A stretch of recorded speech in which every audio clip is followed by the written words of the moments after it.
Hey everyone, welcome back to my channel. Today we're going to be doing my cashless cash envelope for my first paycheck of January. So we are going to jump right on into it. If you are new to my channel, welcome. If you are not new, welcome back. My name is Janelle. I am a wife and a mother of an 11-month-old baby girl. And on here we do all things budgeting. I also include work week lunches, grocery hauls, meal planning, and lifestyle videos. So if that is something that you're interested in, don't forget to hit that subscribe button. So like I said, we're going to be stuffing my cashless cash envelopes and my sinking funds and some savings. So I do a cashless system. The way that it works, at least for my cashless cash envelopes, is every time that I get paid, which is weekly, I go ahead and figure out what the actual numbers are that I want to take out, and then I transfer it from my main account to my Capital One 360 checking account, and then I use my Capital One Quicksilver card to make all of my purchases. And then on Thursdays I like to reconcile my budget and pay that money back, and then all of my sinking funds and savings challenges just stay in a savings account of my choice. I do have several different bank accounts that hold different sinking funds and things of that sort. Okay, so first we're going to start off with my cashless envelopes. Okay, and so my 5 categories are groceries, gas, household, personal, and spending. Now, if you guys haven't seen, I talked about this in my week 1 closeout, and so go ahead and check that out. But I talked about how I'm going to be setting up my expense trackers a little bit different this month to see if it works for me. And what I mean by that is, for the longest time, I did actually do this a little bit in 2021. But what it is that I'm going to be doing is I'm going to be setting it up 2 ways because I kind of slept on it. So I'm going to show you all this really quickly. So here in my actual expense tracker, instead of budgeting my cashless cash envelopes on a weekly basis, I'm kind of looking at it more on a monthly basis. So my categories, my groceries get $400, my gas gets $140, household is budgeted at $20, personal is budgeted at $80, and spending is budgeted at $20. And this will be a rolling balance each week of what I used. And then once I've used up what has been allotted in my actual budget, monies that I continue to use afterwards will actually be the true overage of what I spent. Instead of each week, I'm giving myself a specific amount of money to use. And if I go over that, then I have to find money to cover that, because I'm not really going over my budget. I'm just going over what I allotted for the week. And sometimes you may need more, let's just say in groceries that week, than you would in another week. And that doesn't necessarily mean that you're going over in your budget. So I'm going to be trying that out for January and seeing how it works for me. And then if it does, to continue that. And if it not, just go back to how I was doing it and figure it out some way, somehow. So the first things first is going to be groceries. So I technically for the week went over $17.99, and the way these trackers are going to be set up is that I'm just going to show money added and the things that I spent. So for groceries, I budgeted $100, and we're actually going to be budgeting $100. And so I think I'm just going to put that there is $100 in there. And then we're just going to go, and anything that I spend for the week, I will write down those things that I spend for the week, and then that be that. So groceries is budgeted at $100. So we're going to put that we did budget the right thing for groceries. And then even throughout the month, if I wanted to add more money, I can still add more money to my account. Next is going to be gas, and gas is budgeted at $35, and that is what we are going to be putting in here. So we are going to be at $35. And I may change these trackers later. Exercise ring closed.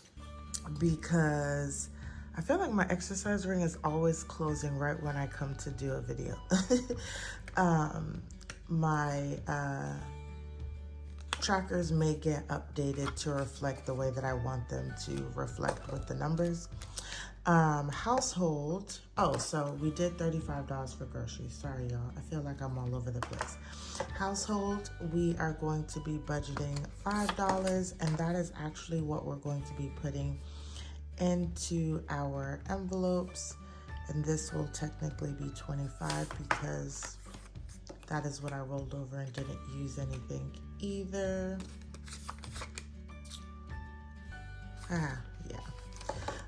Next is going to be personal. Y'all can tell that I'm still like, wait a minute. So we did $5 for household. For personal, we are budgeting $20, and so that puts us at $50. And I'm just gonna do this, y'all, and I'll be able to review it whenever the time comes to see what I put in and what I took out. For personal, so we did stay within budget for that. And then for spending, and I think this is how I wanted it to actually look, because I rolled over $11. These were the things that I spent within that time frame. And then 1/6, I'm going to add $5, and then we're just gonna do $5. And this is just for the week, because at the end of each week or at the end of each month, I'll be able to look to see if that's what I put in for, extra or less for my my stuff. So that is it for my cashless cash envelopes, y'all. This will get easier for me. So I'm at $165 that I will roll over from my main account to my Capital One 360 account to sit there until it's time to reconcile my budget. Now we are going to go to my cashless sinking funds. So these are going to be my personal sinking funds. I've said this in a lot of my 2023 annual budgets and things of that sort. I have two budgets, a household budget and a personal budget. This is the personal budget that you guys will normally see. As of today, I still have not decided on whether I'll be sharing our household budget or not this year. But these are my personal sinking funds. So I have car insurance, car maintenance, husband, PTO, miscellaneous, and savings. And we have budgeted $20 for this.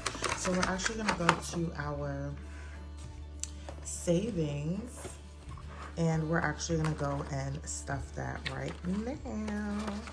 Okay, so I already filled in the interest that I received on the first of the month for all of my sinking funds. So all of my sinking funds, you all, sit in my SoFi savings account, and they each get interest on each of their accounts, because normally I don't do the change situation.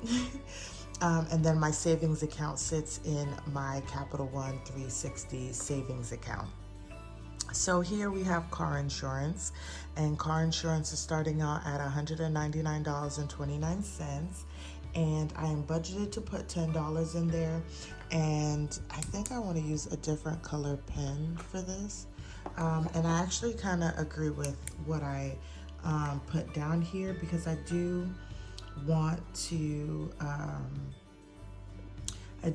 go ahead and get this fully set up or saved up, so that I don't have to worry about it, towards the end of the coming months.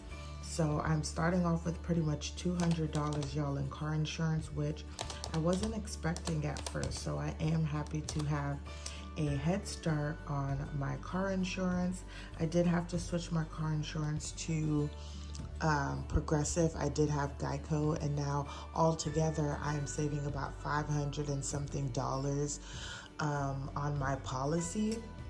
I've never been in any accidents or gotten any tickets or anything like that, and I understand inflation and all of that kind of stuff, but I just didn't see why my policy had to go up that much. So I did have to do some car shopping, so it did help me to save some money. So now we're at $209.29 in my savings tracker. So we did do $10 for car insurance. Next is going to be car maintenance, and it says that we should budget $2 for that, and I'm actually okay with that. So we are going to do $2 for car maintenance, and that's going to bring us to $44.20. Okay. And then next is going to be husband. His birthday is coming up, y'all, and I don't think I'll have enough money to do anything like super good. We'll see what happens. I might actually, but we'll see. But I may take some money out of here for his birthday. So we are going to be budgeting $6 for that. And this should come out to $79.47. Okay. Next is going to be PTO, and that is for me to save up money for any time that I have to take time off of work and I don't have the time off to take off at work, so I would lose income. This would be able to replace it, and I am budgeting $2 this paycheck, and that's going to bring me to $137.74. I also feel very good about this. It's not a whole lot. I'm almost a day into PTO, so if I missed a day, this money would be able to cover it. The goal is to get to $800, which would be for a whole week.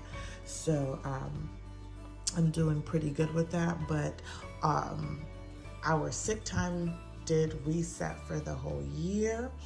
And then we've also kind of been talking with people, and I'm not going to necessarily say interviewing, but I am going to use the word interviewing, other options whenever baby girl's daycare is closed, or we want to have a date night or something like that where we have somebody that can watch her.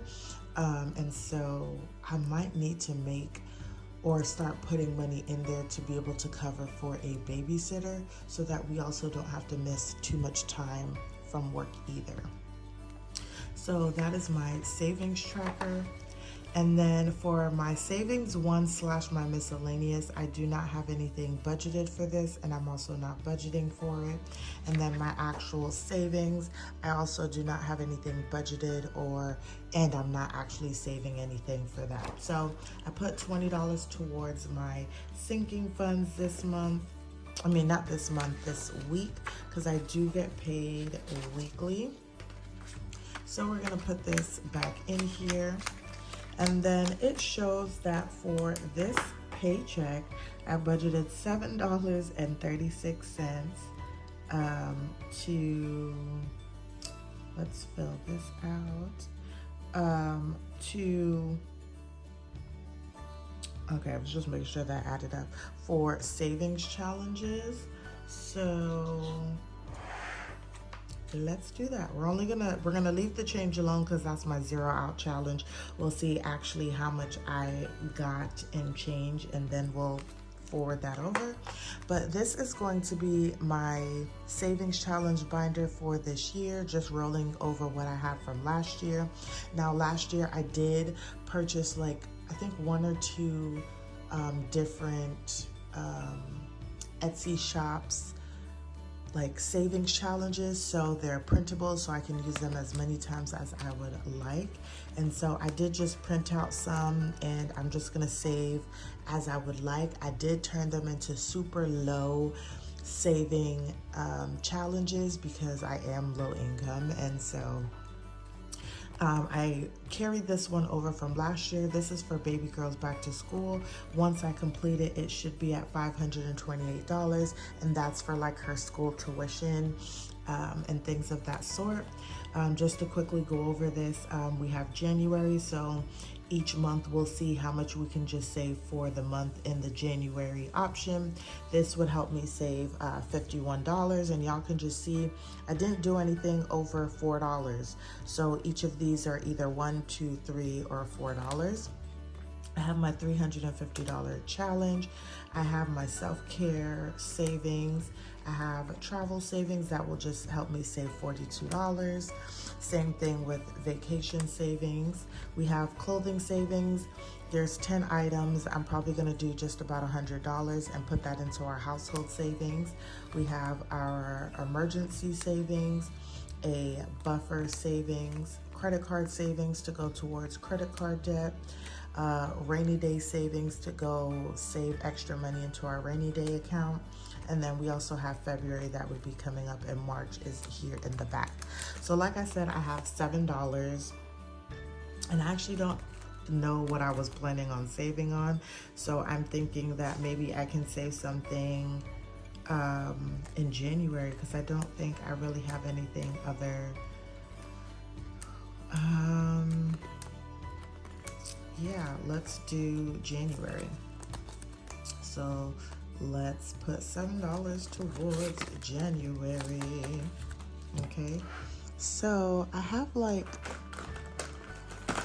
more like a marker type setup thingy. So we're gonna use orange, y'all. So we are going to color in 4. Okay. And we're gonna color in this sweater. And I'm just trying to color in lightly because I also still want to see the 4 once I'm done coloring it in.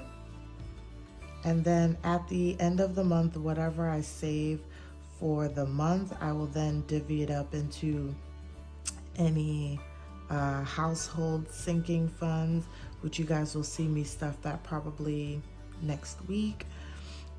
Or any of my sinking funds to just reach any of my goals. So I have my sinking funds where I steadily put a particular amount of money into that, and that will maybe normally not change. And then I have my savings challenge, so any money I receive outside of the money that I have budgeted for, I can then add that towards debt and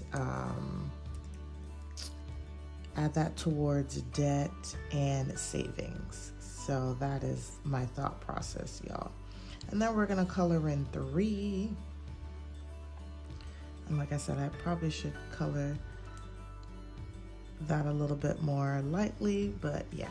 Okay, so we did 7. I hope you guys enjoyed my coloring time. And I'm going to do them separately just so that I know. So 1/6 plus we did $4, which gave us $4. And then 1/6, we did $3. And that's gonna put us at $7 for January. So that was nice and simple, y'all. So let's see if we can save $51 for the month. It doesn't sound like it's too hard, but it could be.